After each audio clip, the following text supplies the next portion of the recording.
Social media interactions become interesting only when it is two-way.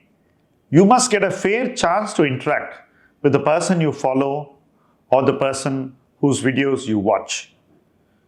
I have started this new initiative, Ask Milestones to Wealth Anything, AMA in short, through which all of you can stay in touch, ask me questions you like to ask, clear your doubts on personal finance, learn more about Milestones to Wealth and about our PMS products, and stay connected.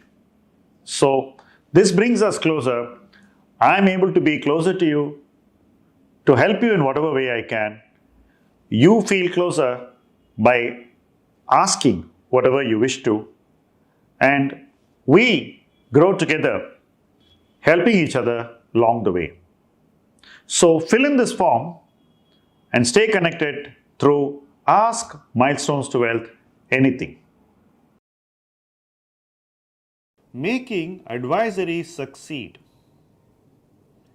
Both an advisor and an investor must work together if you have to make an advisory relationship succeed.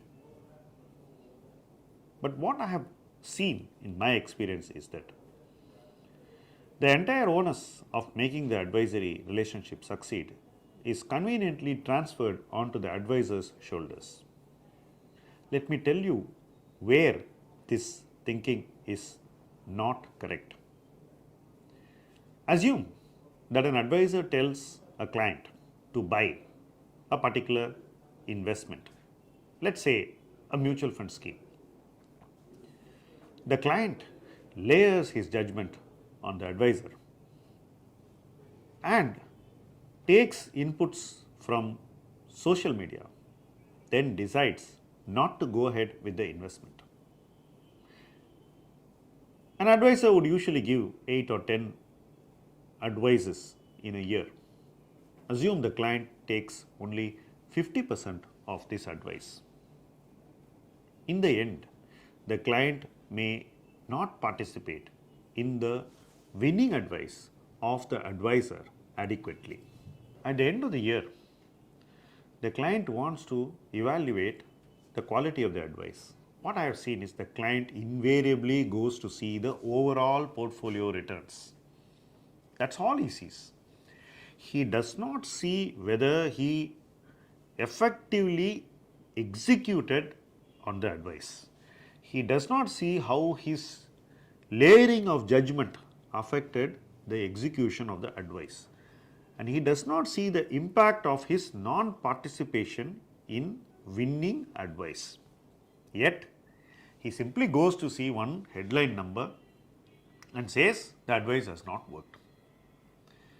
Advice is not a point-to-point journey.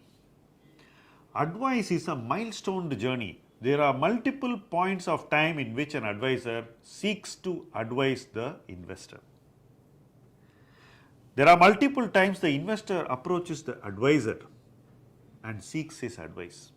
But not all these interactions are adequately acted upon. Many times, investors fail to act in a timely way on the best advice they have received. What is the consequence? The consequence is the investor's investment process becomes subpar in its execution efficiency. The process becomes weaker. The process weakness starts to affect performance, and that makes the very relationship between the advisor and the investor vulnerable. It becomes very tenuous. I have just told you a simple copybook example of an ordinary advisory relationship. Every advisor will have at least 20% of relationships which are like this. From an investor's point of view, what does this mean? From an advisor's point of view, what does this mean? I am going to talk about that because it's very important what it means to each side. First, to the advisor. I am of total conviction that an advisor should stop working with investors who are always doubtful and not adequately trusting, because in the end, he will externalize his behavioral actions or non-actions or inactions on you, because he is just going to see the headline number on returns. However much the regulator says that advice stops at the point of delivery and execution is with the investor will always conveniently externalize the process and the execution and the outcome on the advisor. It is impossible on the part of regulators to educate investors on their own fiduciary responsibility. So, this gap is never going to be filled. The advisor has no option but to walk away from such relationships. Let us look at it from the investor's point of view, because all regulation is primarily meant for the investor. An investor who does not want to take the views of other people should not seek out an advisor.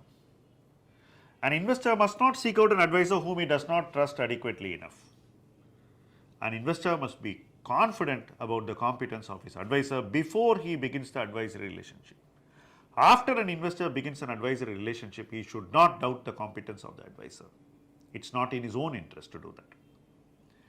Trust is the hallmark, but competence is what keeps the wheels moving. That is how an advisory relationship can succeed. If we cannot establish such a relationship, either party is better off not engaging in such a relationship. Thank you for watching this video.